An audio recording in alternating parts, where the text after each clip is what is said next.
माधोपुर गांव में पार्वती अपने बूढ़े पिता के साथ रहती थी।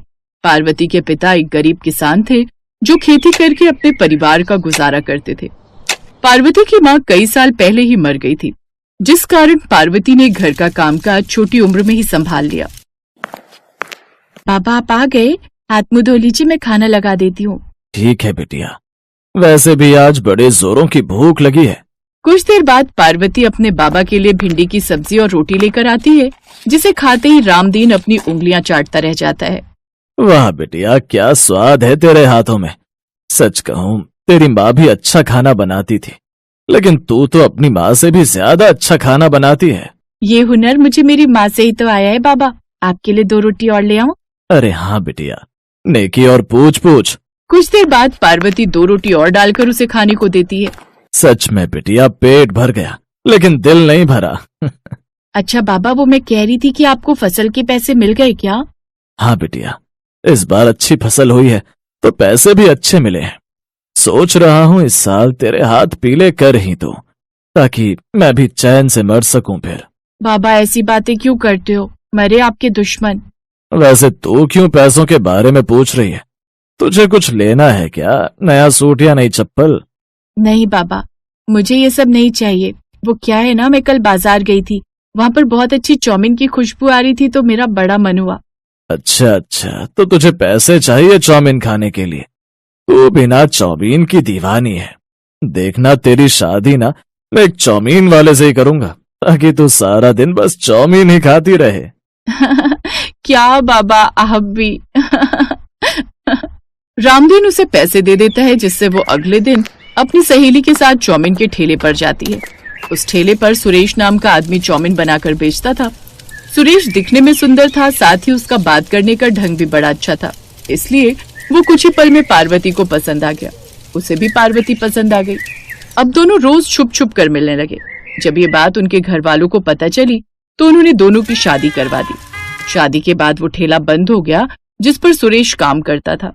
इसी दौरान रामदीन भी एक रोज चल बसा।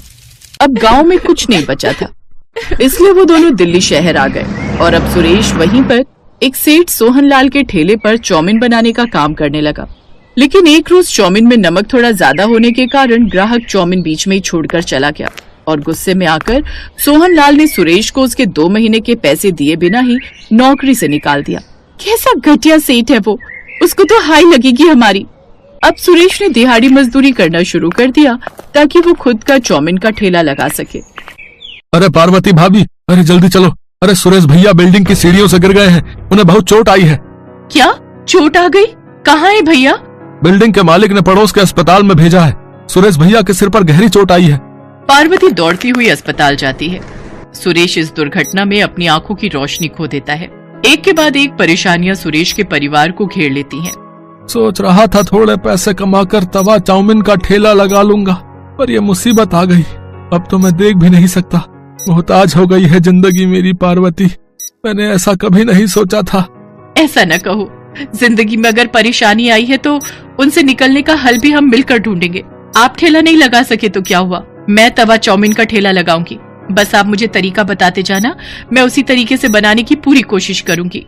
मैं भी आपकी मदद करूंगी मम्मी। मैं भी आपकी मदद करूंगा मम्मी। ठीक है मेरे प्यारे बच्चों, तुम सब तो मेरी हिम्मत हो।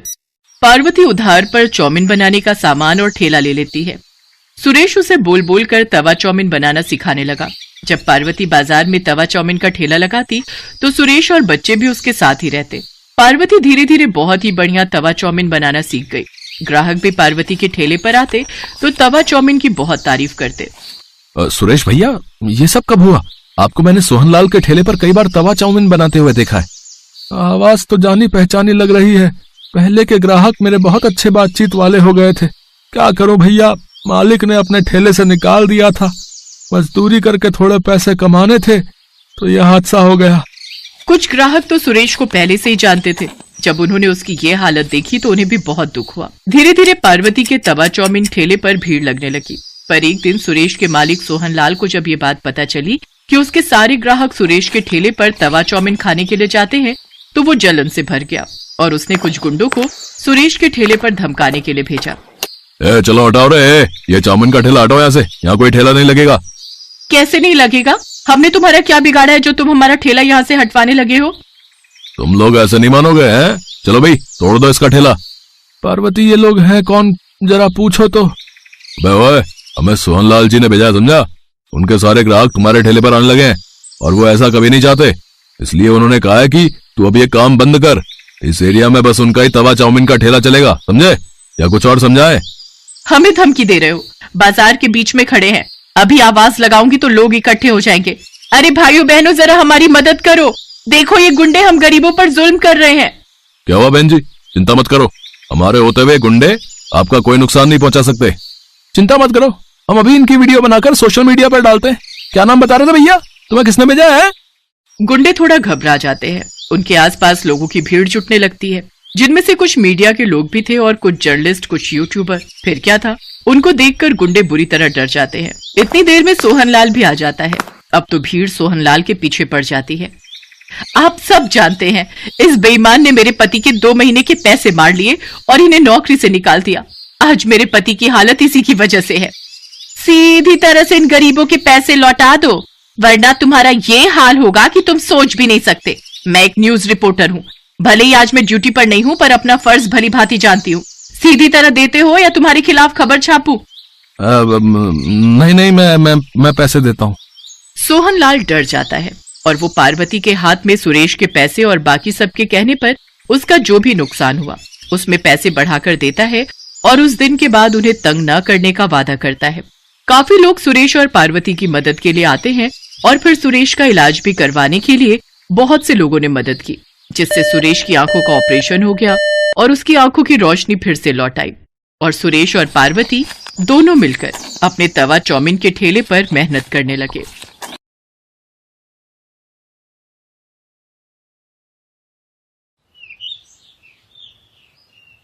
अरे ये संदीप कहाँ चले गए? बोला तो था मैं 5 मिनट में खाना रख रही हूँ।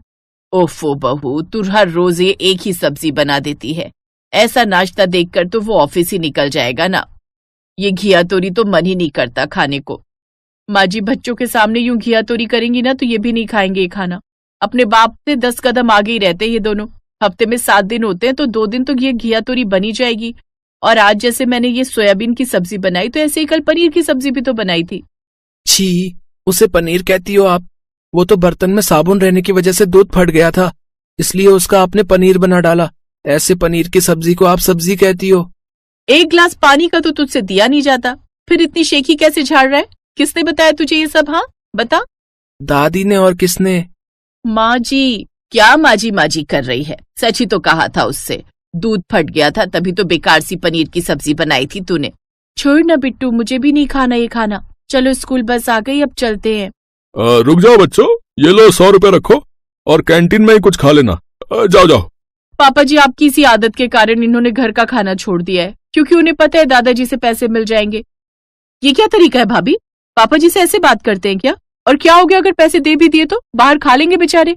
वैसे मेरा तो मन भी नहीं है ये सब्जी खाने का। तो कोई बात नहीं बेटा, मैं अभी तेरे लिए छोले भटूरे ऑर्डर कर देता हूँ। उन सब की बातें सुनकर अंजलि वहां से चली जाती है। फिर अपनी सहेली को फोन कर वो इस बारे में बताती है। क्या बात कर रही है?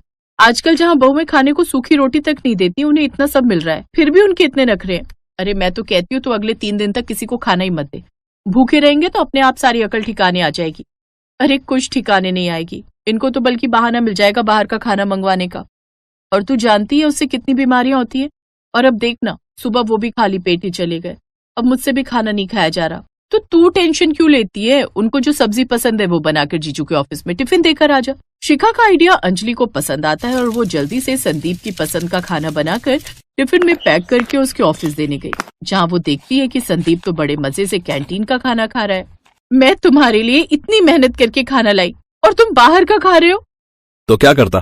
तुम्हारे टिफिन के इंतजार में भूखा रहता। मैंने इतने प्यार से तुम्हारी फेवरेट सब्जी फ्राई गोभी बनाई है, कम से कम वो तो खा लेते। अरे अब इसमें नया क्या है? तुम तो जो भी सब्जी बनाती हो उन सब में एक ही जैसा मसाला बना होता है। क्या ही पता चलता है कि हम भिंडी खा रहे हैं या गोभी। सब दोस्तों के सामने अपनी बेइज्जती होते देख अंजलि वहां से घर लौट आती है और अब वो ठान लेती है कि अब से वो खाना ही नहीं बनाएगी, और इसी के चलते वो रात का खाना नहीं बनाती। फिर शाम को, चलो आप सब तैयार हो जाओ, आज हम बाहर का खाना खाने चलेंगे। अरे लेकिन बाहर जाने के लिए तैयार हो, फिर वहां जाकर ऑर्डर दो, फिर वेट करो। और पापा जी, आपको तो खाना 9 बजे तक खाने की आदत होती है ना? कोई नहीं बेटा, कुछ अच्छा खाने के लिए थोड़ा तो इंतजार कर ही सकते हैं ना। फिर सभी तैयार होकर रेस्टोरेंट पहुंच जाते हैं, जहां बैठकर सभी खाने का मजा लेते हैं। आप कहती है ना भाभी, क्या कमी रहती है आपके बनाए हुए खाने में? आप इसी से अंदाजा लगा सकती है कि बाहर का खाना खाने में ये लोग कमी क्यों नहीं निकाल रहे। अच्छा हुआ पापा आप हमें बाहर ले आए, नहीं तो माँ के हाथ का खाना खाकर तो पता नहीं मेरा क्या ही होता। कुछ देर बाद सभी खाना खा लेते हैं, जिसके बाद बिल लेकर वेटर आता है। अरे रुक जा बेटा, तू क्यों बिल देगा? पैसे तो बहू देगी ना। अब रसोई के खर्चे के पैसे इसे मिलते हैं, तो आज का इसका राशन बच तो गया, उस हिसाब से इसे वो पैसे देने चाहिए। अब अंजलि को ही पैसे देने पड़ते हैं। फिर कुछ देर बाद वो घर आ जाते हैं। फिर अगली सुबह नेहा बेटी ने पोहा, बर्गर, गाजर का हलवा और पराठे ये सब ऑर्डर कर दिया। और बिट्टू तेरे लिए फ्रेंच फ्राइज भी आ रहे हैं। वाह, आजकल तो क्या सुविधा है, सब फोन से ही ऑर्डर कर देते हैं भाई। हाँ, लेकिन पैसे घर पर खाना आने के बाद ही देगी बहू। क्या मैं माँ जी? और नहीं तो क्या, तेरी रसोई का राशन तो बच रहा है। अब इसी तरह घर वाले हर वक्त बाहर का खाना मंगवाते, जिसका बिल देना पड़ता अंजलि को। और इस तरह कुछ ही दिन में उसका महीने भर चलने वाला पैसा 10 दिन में ही खत्म होने लगता है। और फिर एक दिन, बस अब ये वाला खाना कोई नहीं खोलेगा, अब इसका बिल देने के पैसे नहीं है मेरे पास। पूरे 20,000 देता हूँ मैं तुम्हें हर महीने, और इस घर के सदस्यों के खाने की जिम्मेदारी तो तुम्हारी है। और गृहिणी के हाथों में जो पैसे दिए जाए उसमें गुजारा करना तो एक गृहिणी के हाथों में ही होता है। अच्छा, ऐसी बात है, ठीक है, तो अब से मैं राशन नहीं मंगवाने वाली, और जो भी खाना खाना है वो बाहर से आएगा, लेकिन उसे ऑर्डर आप लोग नहीं बल्कि मैं करूंगी। बस आप लोग बता दिया कीजिए कि किसको क्या खाना है। और अब बहू खाना तो मंगवाती है, लेकिन वो मंगवाती है ठेले का खाना। फिर अगले दिन, आइए आइए भाभी, सस्ते ठेले पर आप स्वागत है। शाही पनीर कैसे दिया? जो भी ले जाओ, 100 रुपए की फुल प्लेट है। अरे वाह, ये तो बड़े अच्छे दाम है। अंजलि दम आलू और शाही पनीर लेकर घर आ जाती है, साथ में कुछ रोटियां भी ले आती है। फिर जानबूझकर वो 4 रोटियां जला देती है। अपने प्लेट में सबसे पहले वो 3 रोटी रख लेती है। हैं, ये कुछ रोटियां तो जली हुई हैं, अब तो इसमें 7 ही रोटी बची। अरे बहू, तू और रोटियां नहीं मंगवा सकती थी? अब माँ जी, मैं तो ये रोटियां उसी रेस्टोरेंट से लाई हूँ जहाँ से आप खाते हो, और आज उनके यहाँ पार्टी थी इसलिए उन्होंने इतनी ही रोटियां दी। अब मुझे क्या पता था कि जली हुई होंगी, और अब जो है उसी में आप सबको गुजारा करना होगा, क्योंकि मेरी बनी हुई रोटियां तो मुझे खुद को भी नहीं भाती। अब सबको उतना ही खाने में संतुष्टि करनी पड़ती है। अगले दिन फिर से अंजलि उसी ठेले वाले को फोन करती है और ठेले का सस्ता खाना मंगवा लेती है। इसी तरह कुछ दिन ऐसे ही चलता रहा। अब ठेले का खाना कैसा होता है ये बात तो आप जानते ही हो। वाह बहू, क्या खाना ऑर्डर करवाती हो तुम, मजा ही आ गया। अरे मेरा पेट। क्या हुआ पापा जी? लगता है पेट में गैस बन गई है, थोड़ा दर्द हो रहा है, गोली खा लेता हूँ, ठीक हो जाएगा। लेकिन वो ये नहीं जानता था कि रोज रोज बाहर का खाना खाने की वजह से उसकी आंतें खराब होने लगी हैं। फिर एक दिन तो अंजलि फ्रिज में रखी हुई अपनी बनाई हुई कल की सब्जी में तेल मसाले डालकर सबको परोसते हुए बोलती है कि ये उसने बाहर से ऑर्डर किया है। आज के इस खाने से कितनी गंदी बदबू आ रही है, लगता है ये सब्जी खराब ही दे दी है उन्होंने। आमा हो सकता है, क्योंकि अब आप ही बताओ अंजलि को खाना बनाने में कितना वक्त लगता है, लेकिन बाहर से तो 15 मिनट में आ जाता है। एक रोज वो सब टीवी देख रहे थे तो न्यूज में एक औरत, मेरा सभी दर्शकों से यही निवेदन है कि वो बाहर का खाना ना खाएं।